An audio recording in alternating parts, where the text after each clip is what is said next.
ರಹಸ್ಯಗಳ ಅನ್ವೇಷಣೆಗೆ ಸ್ವಾಗತ. ಇತಿಹಾಸದ ಮರೆಯಾದ ಸತ್ಯಗಳು. Touch of mystery Kannada. ನಮಸ್ಕಾರ. ನೇರವಾಗಿ ವಿಷಯಕ್ಕೆ ಬರೋಣ. ಇವತ್ತು ನಾವು ನೋಡ್ತಾ ಇರೋ ಈ ವಿವರಣೆ ತಿರುಮಲದ ಶ್ರೀ ವೆಂಕಟೇಶ್ವರ ಸ್ವಾಮಿಯ ಪೌರಾಣಿಕ ಹಿನ್ನೆಲೆ ಮತ್ತೆ ಆ ಗರ್ಭಗುಡಿಯಲ್ಲಿ ನಡೆಯುವ ಅತಿಮಾನುಷ ವಿಸ್ಮಯಗಳ ಬಗ್ಗೆ. ಭಕ್ತರಿಗಾಗಿ ಕಲ್ಲಾಗಿ ನಿಂತಿರೋ ದೇವರು ಇವತ್ತಿಗೂ ಸಜೀವವಾಗಿದ್ದಾರೆ ಅನ್ನೋ ಗಾಢವಾದ ನಂಬಿಕೆಯನ್ನ ಈ ಮೂಲಗಳು ಹೇಗೆ ಸಾಬೀತುಪಡಿಸ್ತವೆ ಅಂತ ನಾವು ನೋಡಲಿದ್ದೇವೆ. ಇದು ಸುಮ್ಮನೆ ಒಂದು ಪುರಾಣದ ಕತೆ ಅಲ್ಲ, ವಿಜ್ಞಾನಕ್ಕೂ ನಿಲುಕದ ಅದ್ಭುತಗಳ ಕತೆ. ನೀವು ಒಮ್ಮೆ ಯೋಚಿಸಿ, ಹೊರಗಡೆ ಎಷ್ಟೇ ವಿಪರೀತ ಚಳಿಯಿರಲಿ ಅಥವಾ ಗರ್ಭಗುಡಿಯೊಳಗೆ ಹವಾನಿಯಂತ್ರಣ ವ್ಯವಸ್ಥೆ ಇರಲಿ, ಒಳಗಿರೋ ಸ್ವಾಮಿಯ ಕಲ್ಲಿನ ವಿಗ್ರಹದ ಉಷ್ಣಾಂಶ ಯಾವಾಗಲೂ 110 ಡಿಗ್ರಿ ಫ್ಯಾರನ್ಹೀಟ್ ಇರುತ್ತೆ. ತಣ್ಣೀರಿನಿಂದ ಅಭಿಷೇಕ ಮಾಡಿದ್ರೂ ಮೂರ್ತಿ ಬೆಚ್ಚಗೆ ಇರುತ್ತೆ. ಒಂದು ಕಲ್ಲಿನ ವಿಗ್ರಹ ಇಷ್ಟು ಕರಾರುವಾಗಿ ತನ್ನ ಬಿಸಿಯನ್ನ ಕಾಯ್ದುಕೊಳ್ಳೋಕೆ ಹೇಗೆ ಸಾಧ್ಯ? ಈ ರಹಸ್ಯ ಭೇದಿಸೋ ಮುನ್ನ ನಾವು ಸ್ವಲ್ಪ ಇತಿಹಾಸದ ಕಡೆ ಹೋಗಬೇಕು. ವೈಕುಂಠದಿಂದ ಶೇಷಾಚಲಕ್ಕೆ. ಸಮಸ್ತ ಲೋಕವನ್ನ ಆಳುವ ಸ್ವಾಮಿ ತನ್ನ ವೈಕುಂಠವನ್ನೇ ಬಿಟ್ಟು ಈ ಭೂಮಿಗೆ, ಅದು ಶೇಷಾಚಲ ಬೆಟ್ಟಕ್ಕೆ ಯಾಕೆ ಬಂದ್ರು ಅಂತ ಮೊದಲು ಅರ್ಥ ಮಾಡ್ಕೊಳ್ಳೋಣ. ಇದು ನಿಮ್ಗೆಲ್ಲ ಗೊತ್ತಿರೋ ಕಥೆನೇ ಆದ್ರೂ ಸ್ವಲ್ಪ ಆಳವಾಗಿ ನೋಡೋಣ ಬನ್ನಿ. ಭೃಗು ಮಹರ್ಷಿ ಬಂದು ಸಾಕ್ಷಾತ್ ವಿಷ್ಣುವಿನ ಎದೆಗೆ ಬಲವಾಗಿ ಒದಿತಾನೆ. ವಿಷ್ಣುವಿನ ಎದೆ ಅಂದ್ರೆ ಅದು ಲಕ್ಷ್ಮೀದೇವಿಯ ವಾಸಸ್ಥಾನ ಅಲ್ವಾ? ತನ್ನ ಜಾಗಕ್ಕೆ ಒದ್ದ ವ್ಯಕ್ತಿಗೆ ವಿಷ್ಣು ಶಿಕ್ಷೆ ಕೊಡಲಿಲ್ಲ ಅಂತ ಕೋಪಗೊಂಡು ಲಕ್ಷ್ಮೀದೇವಿ ಕೊಲ್ಲಾಪುರಕ್ಕೆ ಹೊರಟೋಗ್ತಾಳೆ. ಪತ್ನಿ ಇಲ್ಲದ ವೈಕುಂಠ ಬೇಡ ಅಂತ ತನ್ನೆಲ್ಲ ಐಶ್ವರ್ಯ ಕಳ್ಕೊಂಡ ನಿರುಪೇದಿಯಾಗಿ ಸ್ವಾಮಿ ಭೂಮಿಗೆ ಬರ್ತಾರೆ. ಹೀಗೆ ಭೂಮಿಗೆ ಬಂದವರು ದಟ್ಟವಾದ ಶೇಷಾಚಲದ ಕಾಡಿನಲ್ಲಿ ಅನ್ನ ನೀರು ಇಲ್ಲದೆ ಒಂದು ಹುತ್ತದೊಳಗೆ ತಪಸ್ಸಿಗೆ ಕೂರುತ್ತಾರೆ. ಆಗ ಏನಾಗುತ್ತೆ ಗೊತ್ತಾ? ಸ್ವಾಮಿಯ ಈ ಕಷ್ಟ ನೋಡಲಾಗದೆ ಸಾಕ್ಷಾತ್ ಬ್ರಹ್ಮ ಮತ್ತೆ ಶಿವನೇ ಆಕಳು ಹಾಗೂ ಕರುವಿನ ರೂಪದಲ್ಲಿ ಬಂದು ಪ್ರತಿದಿನ ಆ ಹುತ್ತದ ಬಳಿ ಸ್ವಾಮಿಗೆ ಹಾಲುಣಿಸುತ್ತಿದ್ರು. ಪದ್ಮಾವತಿ ಮತ್ತು ವರಾಹಸ್ವಾಮಿ. ಪದ್ಮಾವತಿ ಅಮ್ಮನವರ ಜನ್ಮ ವೃತ್ತಾಂತ ಮತ್ತು ಈಗಿನ ತಿರುಮಲದ ಸಂಪ್ರದಾಯಗಳಿಗೆ ಅಂದು ಸ್ವಾಮಿ ಕೊಟ್ಟ ಭರವಸೆಗಳೇ ಕಾರಣ. ತ್ರೇತಾಯುಗದಲ್ಲಿ ರಾವಣ ಅಪಹರಿಸಿದ್ದು ನಿಜವಾದ ಸೀತೆಯನ್ನಲ್ಲ, ಮಾಯಾ ಸೀತೆಯಾದ ವೇದವತಿಯನ್ನ. ಯುದ್ಧದ ನಂತರ ನಿಜವಾದ ಸೀತೆ ವಾಪಸ್ ಬಂದಾಗ ಅಗ್ನಿದೇವ ಈ ವೇದವತಿಯನ್ನ ಮದುವೆ ಆಗುವಂತೆ ರಾಮನಿಗೆ ಕೇಳ್ತಾನೆ. ಆಗ ರಾಮ, ಕಲಿಯುಗದಲ್ಲಿ ನಾನು ಶ್ರೀನಿವಾಸನಾಗಿ ಬರ್ತೀನಿ, ಆಗ ನೀನು ಪದ್ಮಾವತಿಯಾಗಿ ಹುಡ್ತೀಯಾ, ಆಗ ನಿನ್ನನ್ನೇ ಮದುವೆ ಆಗ್ತೀನಿ ಅಂತ ಮಾತ್ಕೊಡ್ತಾನೆ. ಅಂದು ವರ ಪಡೆದ ಆ ವೇದವತಿಯೇ ಕಲಿಯುಗದಲ್ಲಿ ಪದ್ಮಾವತಿಯಾಗಿ ಬರೋದು.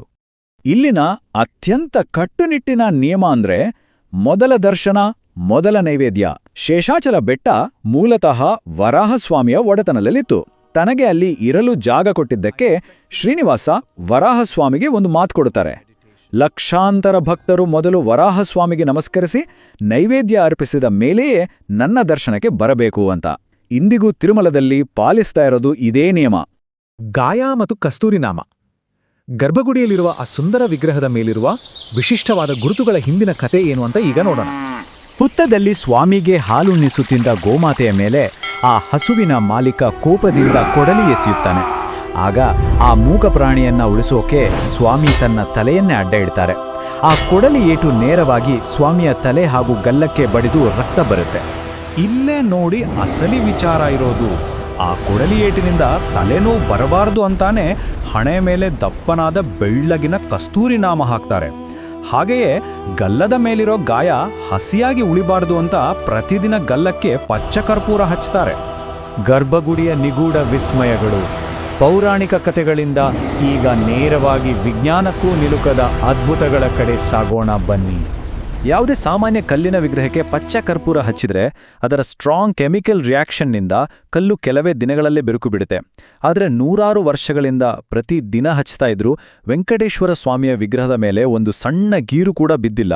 ಯಾಕಂದ್ರೆ ಇದನ್ನ ಯಾವೇ ಶಿಲ್ಪಿಯೂ ಕೆತ್ತಿಲ್ಲ. ಇದು ಸಾಕ್ಷಾತ್ ಸ್ವಾಮಿಯೇ ಆಗಿರೋ ಸ್ವಯಂಭೂ ಸಾಲಿಗ್ರಾಮ ಶಿಲೆ. ಆಗ್ಲೇ ನಾವು ಉಷ್ಣಾಂಶದ ಬಗ್ಗೆ ಮಾತಾಡಿದ್ವಲ್ವಾ? ಪ್ರತಿ ಗುರುವಾರ ಸ್ವಾಮಿಗೆ ಅಭಿಷೇಕ ಮಾಡುವಾಗ ಆ ವಿಗ್ರಹದ ಮೇಲೆ ನಿಜವಾದ ಬೆವರಿನ ಹನಿಗಳು ಕಾಣಿಸ್ಕೊಳ್ತೆ. ಆ ಬೆವರನ್ನ ಅರ್ಚಕರು ರೇಷ್ಮೆ ಬಟ್ಟೆಯಲ್ಲಿ ಒರೆಸ್ತಾರೆ. ತಂಪಾದ ವಾತಾವರಣದಲ್ಲೂ ಒಂದು ಕಲ್ಲಿನ ವಿಗ್ರಹಕ್ಕೆ ಬೆವರು ಬರೋದನ್ನ ವಿಜ್ಞಾನದಿಂದ ವಿವರಿಸೋಕ್ ಸಾಧ್ಯನಾ? ಇನ್ನು ಕ್ಷೀರಸಾಗರದ ನಾದದ ಬಗ್ಗೆ ಕೇಳಿದ್ರೆ ಮೈಜುಮ್ಮನ್ನುತ್ತೆ. ಗರ್ಭಗುಡಿಯ ಒಳಗೆ ಎಷ್ಟೇ ಗದ್ದಲ ಇರಲಿ, ಸ್ವಾಮಿಯ ವಿಗ್ರಹದ ಬೆನ್ನಿನ ಹಿಂಭಾಗದಲ್ಲಿ ಕಿವಿಯಿಟ್ಟು ಆಲಿಸಿದ್ರೆ ದೊಡ್ಡ ಸಮುದ್ರದ ಅಲೆಗಳ ಶಬ್ದ ಸ್ಪಷ್ಟವಾಗಿ ಕೇಳಿಸ್ತೆ. ವಿಷ್ಣು ಶಿಲೆಯಾಗಿದ್ದರೂ ಆತನ ಮೂಲ ನಿವಾಸವಾದ ಕ್ಷೀರಸಾಗರದ ನಾದ ಆ ವಿಗ್ರಹದಲ್ಲಿ ಇಂದಿಗೂ ಸಜೀವವಾಗಿದೆ. ರಾತ್ರಿ ನಡೆಯುವ ಈ ಬ್ರಹ್ಮೋತ್ಸವದ ಪ್ರಕ್ರಿಯೆ ನಿಜಕ್ಕೂ ಆಶ್ಚರ್ಯ. ಮಧ್ಯರಾತ್ರಿ ಏಕಾಂತ ಸೇವೆ ಮುಗ್ದ ಮೇಲೆ ಅರ್ಚಕರು ಗರ್ಭಗುಡಿ ಶುಚಿಗೊಳಿಸಿ ನೀರು, ಹಣ್ಣು, ತಾಂಬೂಲ ಇಟ್ಟು ದೊಡ್ಡ ಬೀಗ ಹಾಕಿ ಬರ್ತಾರೆ. ಆದರೆ ಮುಂಜಾನೆ 3 ಗಂಟೆಗೆ ಸುಪ್ರಭಾತ ಸೇವೆಗೆ ಬಾಗಿಲು ತೆಗೆದು ನೋಡಿದರೆ ಆ ನೀರು ಅರ್ಧ ಖಾಲಿಯಾಗಿರುತ್ತೆ, ತಾಂಬೂಲವನ್ನು ಯಾರೋ ಬಳಸಿದಂತಿರುತ್ತೆ. ರಾತ್ರಿ ಸಾಕ್ಷಾತ್ ಬ್ರಹ್ಮದೇವನೇ ಬಂದು ಪೂಜೆ ಮಾಡ್ತಾನೆ ಅನ್ನೋದು ಇಲ್ಲಿನ ಬಲವಾದ ನಂಬಿಕೆ. ರಹಸ್ಯ ಗ್ರಾಮದ ಸೇವೆ ಇವೆಲ್ಲ ಬರೀ ಗರ್ಭಗುಡಿಯ ಒಳಗಿನ ರಹಸ್ಯಗಳಾದವು. ಆದರೆ ಆಚೆಗೂ ಇಂತಹದ್ದೇ ಎಷ್ಟೋ ನಿಗೂಢತೆಗಳಿವೆ. ತಿರುಮಲದಿಂದ ಸುಮಾರು 22 ಕಿಲೋಮೀಟರ್ ದೂರದಲ್ಲಿ ಒಂದು ರಹಸ್ಯ ಗ್ರಾಮವಿದೆ. ಆಶ್ಚರ್ಯ ಅಂದ್ರೆ ಈ ಗ್ರಾಮ ಯಾವುದೇ ನಕ್ಷೆಯಲ್ಲೂ ಇಲ್ಲ. ಹೊರಗಿನವರಲ್ಲಿ ಅಲ್ಲಿಗೆ ಪ್ರವೇಶವೇ ಇಲ್ಲ. ಅಲ್ಲಿಂದನೇ ಸ್ವಾಮಿಯ ಪೂಜೆಗೆ ಬೇಕಾದ ಹಾಲು, ತುಪ್ಪ ಮತ್ತೆ ಹೂಗಳು ಬರೋದು. ಕೊನೆಯದಾಗಿ ಈ ಹೂಗಳ ಕಥೆ. ಗರ್ಭಗುಡಿಯಿಂದ ಯಾವ ಹೂವು ಅಥವಾ ವಸ್ತ್ರ ಹೊರಬರಬಾರ್ದು, ಯಾರೂ ಅದನ್ನು ನೋಡಬಾರ್ದು ಅನ್ನೋದು ಕಠಿಣ ನಿಯಮ. ಹಾಗಾಗಿ ಅರ್ಚಕರು ಆ ಹೂಗಳನ್ನು ವಿಗ್ರಹದ ಹಿಂಭಾಗದಲ್ಲಿರುವ ಒಂದು ಸಣ್ಣ ನೀರಿನ ಪ್ರವಾಹದಲ್ಲಿ ಹಿಂದಿರುಗಿ ನೋಡದೆ ಹಾಕಿಬಿಡ್ತಾರೆ. ಹಾಗಾದ್ರೆ ಆ ಹೂಗಳು ಎಲ್ಲಿಗೆ ಹೋಗ್ತವೆ? ಗರ್ಭಗುಡಿಯಲ್ಲಿ ಹಾಕಿದ ಈ ಹೂಗಳು ತಿರುಪತಿಯಿಂದ ಬರೋಬ್ಬರಿ 30 ಕಿಲೋಮೀಟರ್ ದೂರದಲ್ಲಿರುವ ಏರ್ಪೇಡು ಜಲಪಾತದಲ್ಲಿ ತೇಲಿಕೊಂಡು ಹೊರಬರ್ತವೆ. 30 ಕಿಲೋಮೀಟರ್ ಭೂಮಿಯೊಳಗಿನ ಅಂತರ್ಜಲದ ಸಂಪರ್ಕ ಹೇಗೆ ಸಾಧ್ಯ? ಇದು ಕೇವಲ ಪ್ರಕೃತಿಯ ವಿಸ್ಮಯವೋ ಅಥವಾ ಭಕ್ತರಿಗಾಗಿ ನೆಲೆಸಿರುವ ದೈವಶಕ್ತಿಯ ಸಜೀವ ಸಾಕ್ಷ್ಯವೋ? ನೀವೇ ಯೋಚಿಸಿ. ಈ ವಿವರಣೆ ಖಂಡಿತ ನಿಮ್ಮನ್ನ ಬೆರಗುಗೊಳಿಸಿದೆ ಅಂತ ಭಾವಿಸ್ತೇನೆ. ಈ ರಹಸ್ಯಮಯ ಪ್ರಯಾಣದಲ್ಲಿ ನಮ್ಮೊಂದಿಗೆ ಇದ್ದಕ್ಕಾಗಿ ಧನ್ಯವಾದಗಳು. ಸಬ್ಸ್ಕ್ರೈಬ್ ಮಾಡಿ ಮತ್ತು ಮುಂದಿನ ವಿಡಿಯೋದಲ್ಲಿ ಮತ್ತೆ ಭೇಟಿಯಾಗೋಣ.